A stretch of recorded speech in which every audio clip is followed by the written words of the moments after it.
17वीं बार आक्रमण किया है। भगवान कन्हैया ने आकर के फिर पुनः युद्ध किया।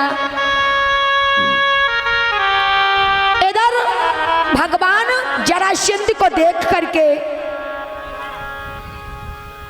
एक ढोला गिर पर्वत पर जाकर के चढ़ जाते हैं। जरासंध जो था सोचने लगा कि इसी पर्वत पर होगा, ईंधन इकट्ठा किया। क्या नाम?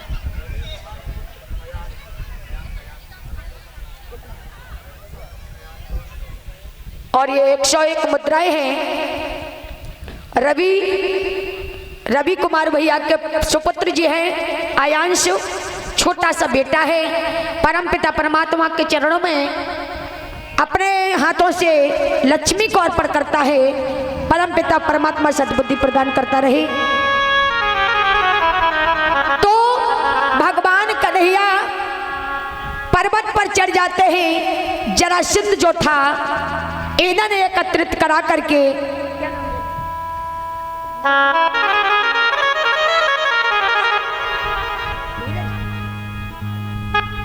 और ये 101 मुद्राएं धीरज चौहान ठाकुर जी के चरणों में भेंट कर रहे हैं और हमारे भाइयों का भी सम्मान कर रही है मैया जी। 10 मुद्राओं से छत्र छाया प्रभु की बनी रहे। तो इस तरह से आज भगवान पर्वत पर चढ़ गए। जरासंध ने ईंधन एकत्रित किया और उस पर्वत में आग लगवा दी। लेकिन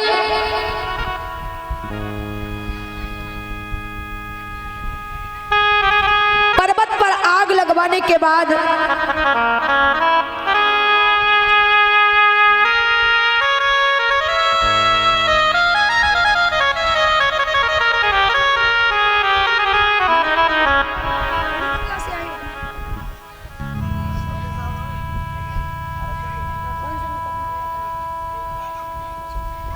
और ये छोटा सा भाई लोकेंद्र कुमार नगला कलू से आए हैं। हार पहना करके सम्मान किया भाई ने। पढ़ाई लिखाई में परमपिता परमात्मा आगे बढ़ाता रहे, अपने माता पिता की सेवा करते रहे, यही बड़ी बहन की तरफ से आशीर्वाद है। तो पर्वत में जब आग लगवा दी, भगवान कन्हैया गुप्त मार्ग के द्वारा जाकर के द्वारका में पहुंचे और द्वारका में जाकर के वास करते हैं। जरासंध को पता चला है कि ये जल करके राख हो गया और हमारी विजय हो गई, कन्हैया को मैंने हरा दिया। लेकिन भगवान की माया से कोई भी जीत नहीं पाया। समय आगे व्यतीत होता गया। आगे चल करके बलदाऊ का विवाह रेवत की कन्या रेवती के साथ कर दिया गया और अपने गृहस्थ जीवन में प्रवेश करते हैं। आएंगे बड़े भाई के शादी के बाद छोटे भाई का नंबर आता है। आगे चल करके श्री सुखदेव जी कहते हैं कि हे राजन, एक राजा हुए जिनका नाम भीष्मक है।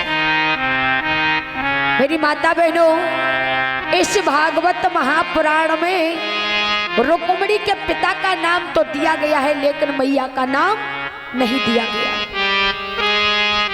लेकिन अन्य प्राणों को उठा करके देखा गया है तो रुक्मिणी की मां का नाम शुद्धमती बताते हैं। भीष्मक के दरबार में रुक्मिणी बड़ी होती है, चंद्रमा की कला की तरह शीघ्र सयानी हुई। तो हर माता पिता को अपनी बेटी की चिंता हो जाती है। लेकिन छोटी सी अवस्था में रुक्मिणी जब आंख मिचोली का खेल खेलती है तो सारी सखियों के खेलों को बिगाड़ देती है। सारी सखियां चिढ़ करके रुक्मिणी को उल्टा सीधा बोलती हैं कहती है बहन तू ये क्या करती है, सारे खेल को बिगाड़ देती है।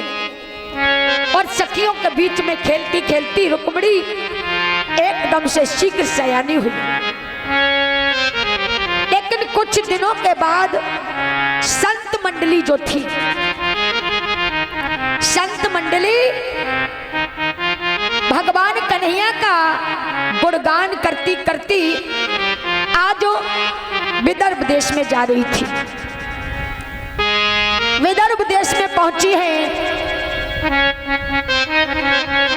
तो संतों के मुख से भगवान कन्हैया का नाम सुना है रुक्मिणी ने।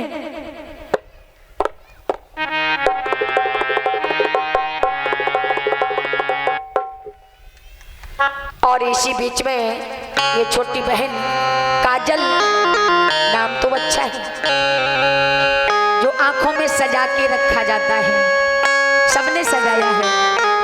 काजल नाम ऐसा है जो हर व्यक्ति अपनी आंखों को पलकों में दबा के रखता है। परम पिता परमात्मा सद्बुद्धि प्रदान करे, छोटी बहन को अपने जीवन में सुख शांति मिलती रहे। आज जैसे ही संतों के मुख से रुक्मिणी ने भगवान कृष्ण का नाम सुना तो रुक्मिणी के हृदय में एकदम से भगवान कन्हैया के प्रति यानी भक्ति जागृत हो जाती है। जब संसार का कोई साधारण मनुष्य परम पिता परमात्मा की भक्ति करे, मेरी माता बहनों ध्यान दो अब कथा में, परम पिता परमात्मा की भक्ति करता है तो ये दुनिया वाले लोग हैं ना, इसको बहुत सताते हैं, बहुत रुलाते हैं। जब ये रास्ते पर चलता है तो लोग इसकी खिल्लियां उड़ाते हैं। आज रुक्मिणी के जीवन में भी ऐसा ही होगा। इधर दरबार में बात होती है कि रुकुम, तुम्हारी बहन का विवाह यानी बहन तुम्हारी शीघ्र सयानी हो गई, सुंदर सा वर देख करके अपनी बहन का विवाह यानी रचा दीजिए। मंत्रियों को अन्य राजाओं के साथ में वार्तालाप हुआ तो सभा के बीच में खड़ा होकर के रुकुम कहने लगा, हमें अपनी बहन के विवाह की कोई चिंता नहीं है, क्योंकि हमने अपनी बहन का विवाह पहले से ही तय करके रखा है। भीष्मक ने कहा कि बेटा तूने विवाह तय करके रखा है तो कौन है ऐसा वो राजा जिसके लिए तूने अपनी बहन का विवाह तय कर दिया है। रुकुम ने हाथ जोड़ करके कहा कि पिताजी, मैंने अपनी बहन के लिए विवाह तय किया है, जो मेरा ही साला है और नाम शिशुपाल है, और शिशुपाल के लिए मैंने अपनी बहन का विवाह तय कर दिया है।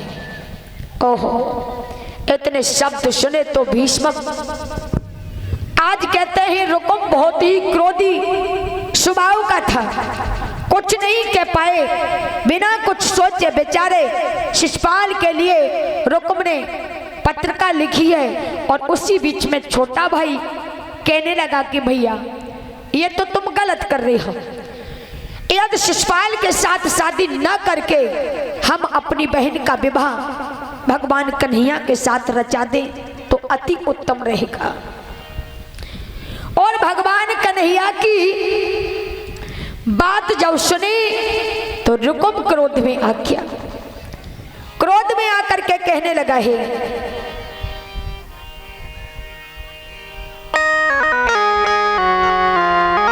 छोटे भाई ने समझा करके कहा कि है पुरुष रतन पुरुषों में जो, और जिससे दामादी की जावे,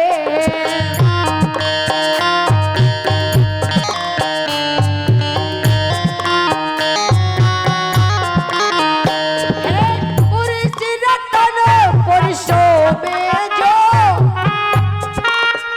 जिनसे दामादी की जावे,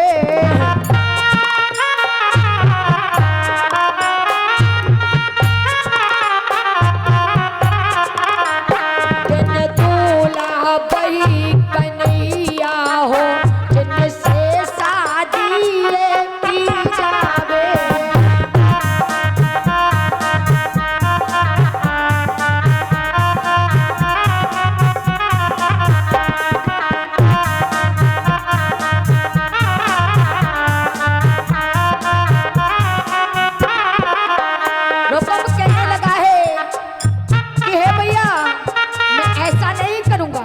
क्यों? ऐसे अनजाने लड़के को हम अपने भगनी दे डाले।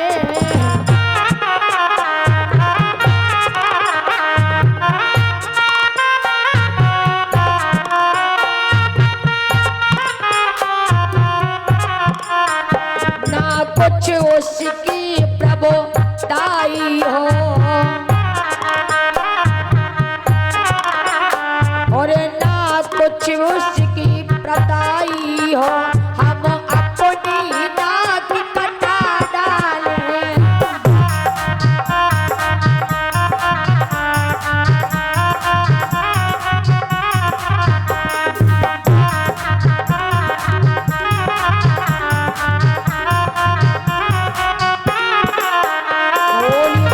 भगवान की। आज शिषपाल कहने लगा और छोटे भैया मैं अपनी बहन का ऐसे लड़के के साथ नहीं विवाह करूंगा जिसके बापों का भी पता ना हो, जिसके रहने का कोई ठिकाना ना हो।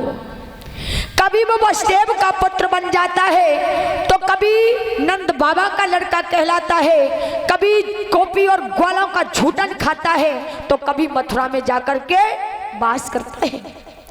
जिसकी कोई प्रभुताई ना हो, जिसकी कोई कीर्ति ना फैली हो, जिसका कोई नाम ना हो, मैं ऐसे के साथ अपनी बहन का विवाह नहीं करूंगा। बिना कुछ सोचे बेचारे आज शिषपाल ने पत्रिका लिखी, यानी रुकम ने पत्रिका लिखी और शिषपाल के लिए भिजवा देता है।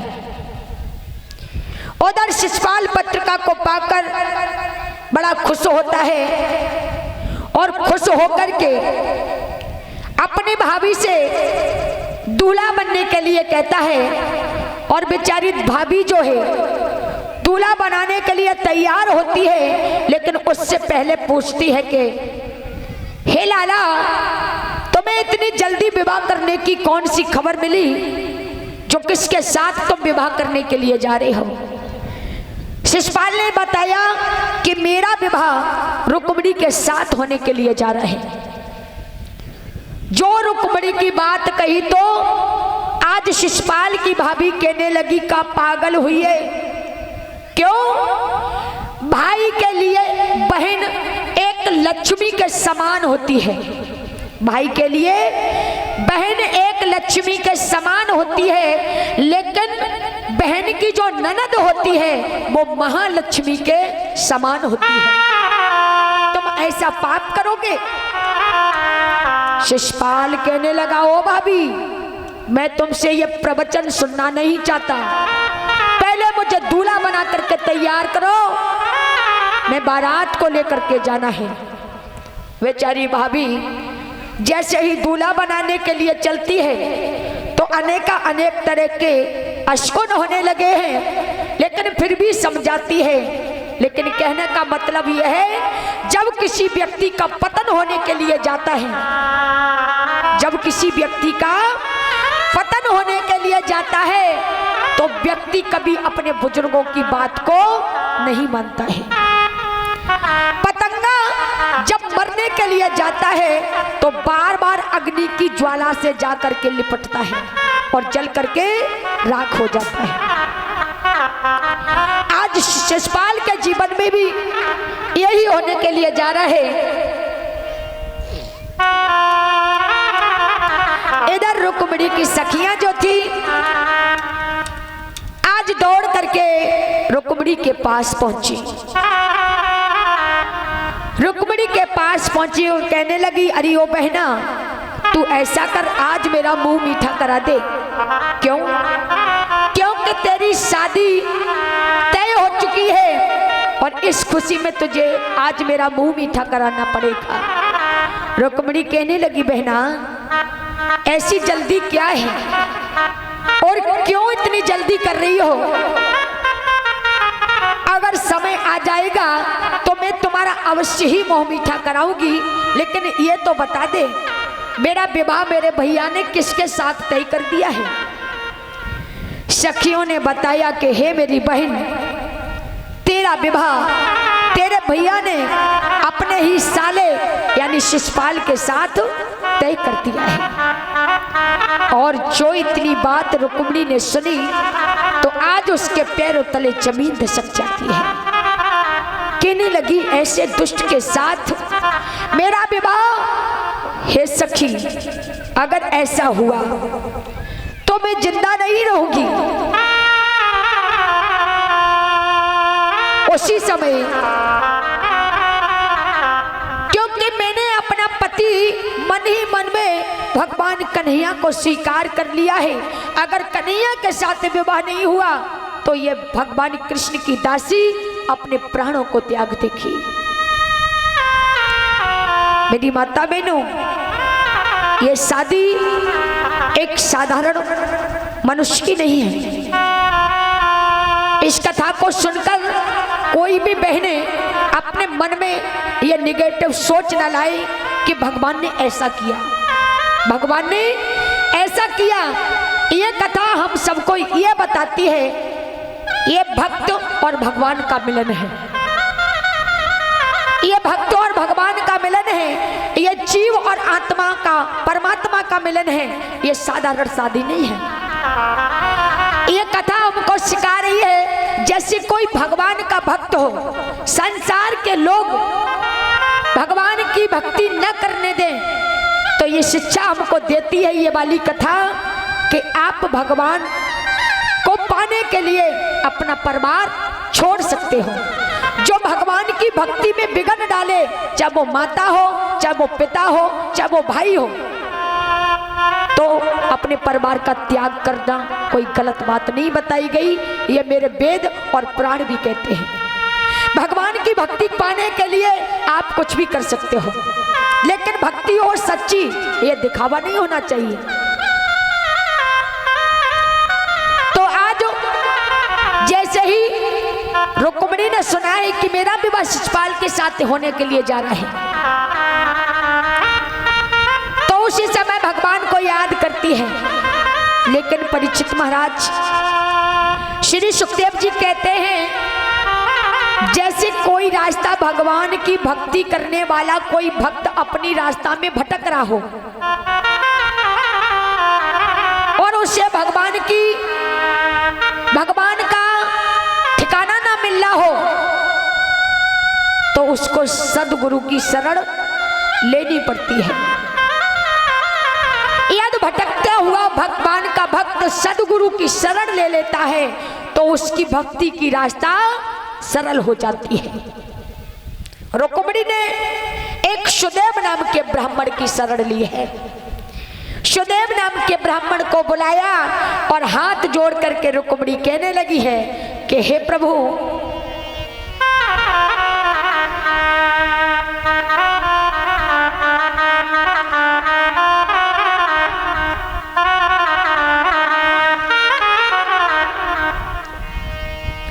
आज कहती है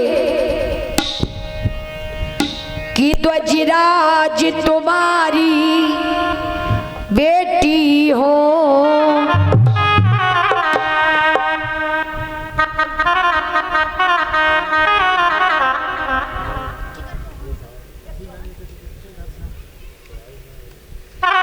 और ये छोटा सा भाई जिसका भी नाम सुंदर है, जिगर चौहान। जिगर किसको कहते हैं जानते हो? लोग खेल ही खेल में कह देते तुम्हारा जिगर काम नहीं कर रहा है, हैं? जिगर चौहान छोटा सा भाई हार पहना करके स्वागत करता है। परम पिता परमात्मा भक्ति के मार्ग में आगे बढ़ाता रहे। ध्वजराज तुम्हारी बेटी हो, होरी मेरा सती तू रख लीजेगा। ईश्वर ने तन वर दिया हमें, पर आप कृष्ण वर दीजेगा। ये तो प्रभु की दासी कहला कर वो शिखल को ब्याही जाऊंगी, तो मेरी कुछ भी हान नहीं, परेशान तुम्हारी जाएगी। मेरी कोई हान नहीं होगी। आज ब्राह्मण देवता को रुक्मिणी एक प्रेम रूपी पत्र का लिखती है भगवान कन्हैया के लिए, क्योंकि पूरी किताब छाप देना कोई विद्वता का यानी विद्वान गिरी का कोई प्रतीक नहीं होता। छोटे से शब्दों में पूरा पूरा सार भर दिया जाता है। रुक्मिणी ने वैसा ही किया, कुछ छोटे शब्द लिखे और भगवान कृष्ण के लिए वही पत्रिका उन बूढ़े ब्राह्मण को पकड़ा दी। कहा कि प्रभु मेरा एक संदेशा लेकर के मेरे श्याम के पास लेकर के जाओ। मेरी माता बहनों, आज कहते हैं ब्राह्मण देवता उस पत्रिका को लेकर के चले हैं भगवान कन्हैया के लिए। दोनों तन दुर्बल है, हाथ में लाठी को लेकर के चले और भगवान की ऐसी माया। ब्राह्मण देवता को बहुत तेजी से नींद आती है, रास्ते में सो जाते हैं, लेकिन भगवान घटघट की जानने वाले उन्होंने उठाया और द्वारकापुरी के नजदीक पहुंचाया। नाम पता पूछते पूछते ब्राह्मण देवता द्वारकापुरी पहुंचे, जहां पर भगवान कन्हैया को देखा, बलराम को देखा। लेकिन बलराम और श्याम को देखकर ब्राह्मण देवता मन ही मन में सोचने लगे, महा रुक्मिणी, इस कन्हैया को तूने देखा जो दिखने में ऐसा लगता है इतना सांवला है, इतना क्या रखा है इसमें? ऐसे ऐसे विचार ब्राह्मण देवता के हृदय में प्रकट होने लगे। लेकिन कहते हैं परम पिता परमात्मा कभी शक्ल और सूरत को नहीं देखता है।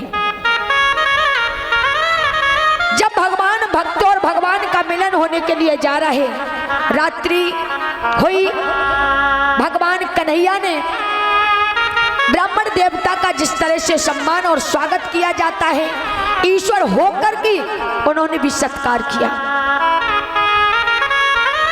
धीरे धीरे सुबह हुआ, सुबह होकर ब्राह्मण देवता ने सारी क्रियाओं से निवृत्त हुए।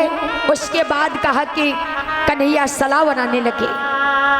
कहा कि ब्राह्मण देवता एक बात कहूं, मेरा बलराम भैया ना, वो मुझे तुम्हारे साथ जाने नहीं देगा। आपका तन भी दुर्बल है और पैरों से चला भी नहीं जाता है। तुम ऐसा करना कि खांसते खांसते खांसते जमीन पर बैठ जाना। भगवान कह रहे हैं खांसते खांसते जमीन पर बैठ जाना, लेकिन हमारे बलराम भैया को बहुत जल्दी दया आ जाती है। उसके बाद मेरा भैया कहेगा, कन्हैया निकालो अपने दारुक सारथी को, तैयार करो, अपना रथ तैयार करो और इस ब्राह्मण देवता को ब्राह्मण देवता की नगरी में छोड़ करके आओ।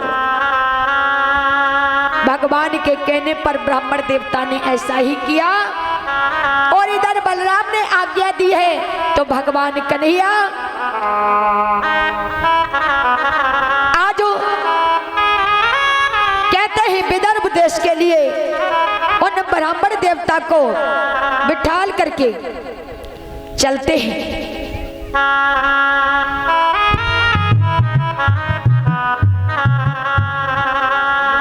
इधर कहते हैं शिशुपाल उधर से गाजे बाजे के साथ में बारात को लेकर के आता है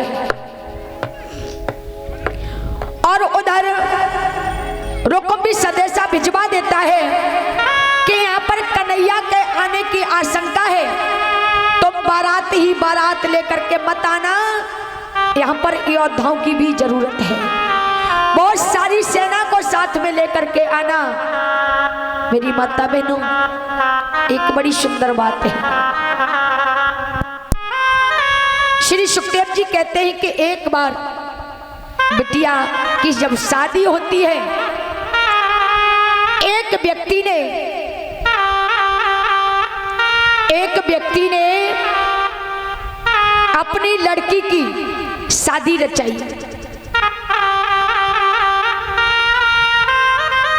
और उस शादी में एक शर्त रख दी। माता बहनों ध्यान से सुनेंगे।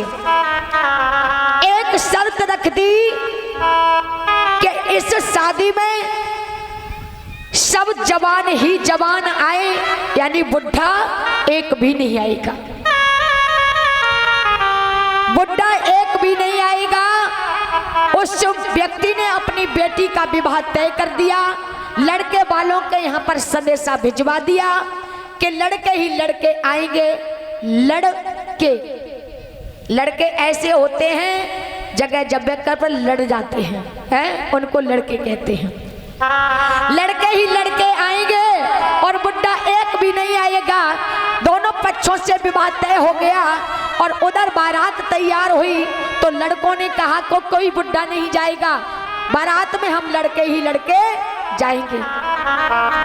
बारात में सब रिश्तेदार एकत्रित किए जाते हैं।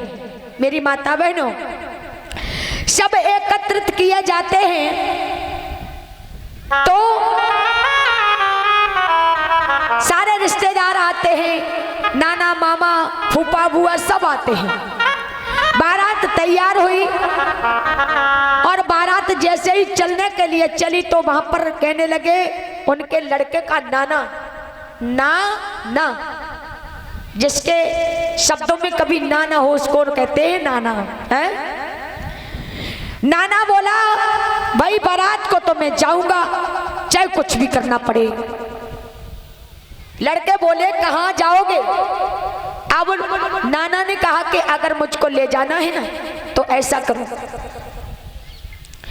मुझे डिग्गी में डालो, मुझे पीछे डिग्गी में डालो, कोई भी देख नहीं पाएगा।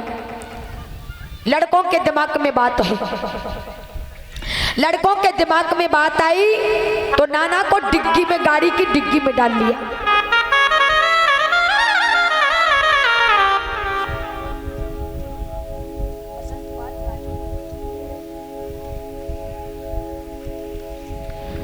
और ये हार पहनाया है मेरे अंकल जी ने, डॉक्टर बसंतपाल राजपूत चरड़ई वाले हार पहना करके सम्मान स्वागत किया है। मैं अपने चाचा से अपने लिए आशीर्वाद चाहूंगी। परमपिता परमात्मा छत्र छाया बनाए रखे। आज इस प्रकार से नाना को गाड़ी में डाल दिया गया, बारात पहुंची। मेरी माता बहनों लड़की के यहाँ पर बारात पहुंची, सभी कार्य संपन्न हुआ। अब लड़की के पिता ने एक शर्त रखी। लड़की का पिता बोला कि शादी हम जब करेंगे मेरी एक शर्त है कि हमारे गांव के किनारे पर एक नदी बहती है, गांव के किनारे पर एक नदी बहती है। यदि लड़का वाला उस नदी में दूध ही दूध बहा देगा तो हम अपनी बेटी का विवाह करेंगे। अब दूध ही दूध बहाने के लिए अब इतना दूध कहां से आए? दूध कहां से आए? अब तो लड़के ही लड़के थे, 60 गांठ को बड़ेरा कोई था नहीं। 60 गांठ का बड़ेरा जानती हो? हैं? नई लड़कियां नहीं जानती हो? जानती हो? हमारी अम्मा बैठी सामने। 60 गांठ को बढ़ेरा जो 70-60 साल का हमारे बड़े बूढ़े दादी और बाबा हो जाते हैं उनको कहते हैं। तो दूध की बात कही लड़के वाले ने, तो लड़के ही लड़के थे, सोचने लगे इतना दूध कहां से लाएगा जो नदी में दूध बहा दिया जाएगा। अब शर्त पूरी नहीं कर पाए,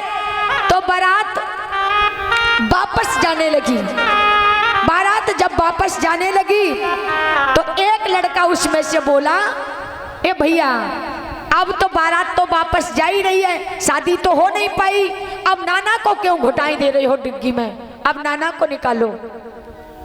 नाना को निकाला गया तो नाना बोला हो गई शादी।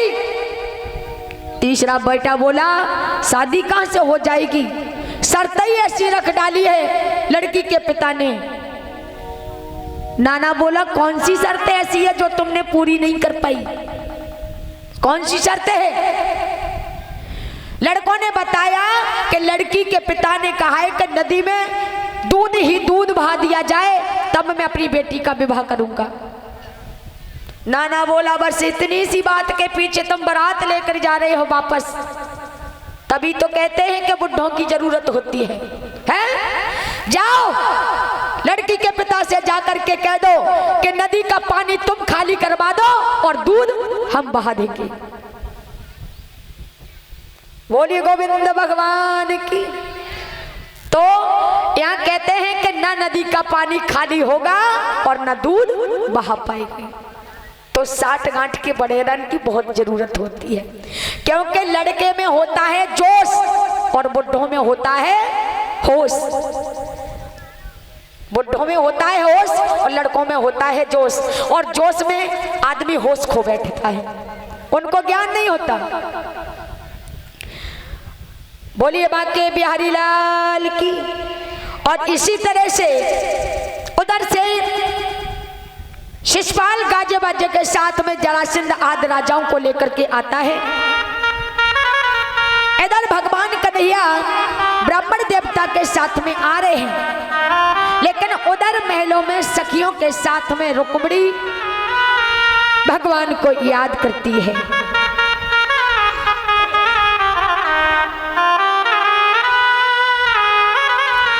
कि अब तक क्यों नहीं आए और नहीं आए रे कन्हैया। रुक्मिणी महलों में याद कर रही है।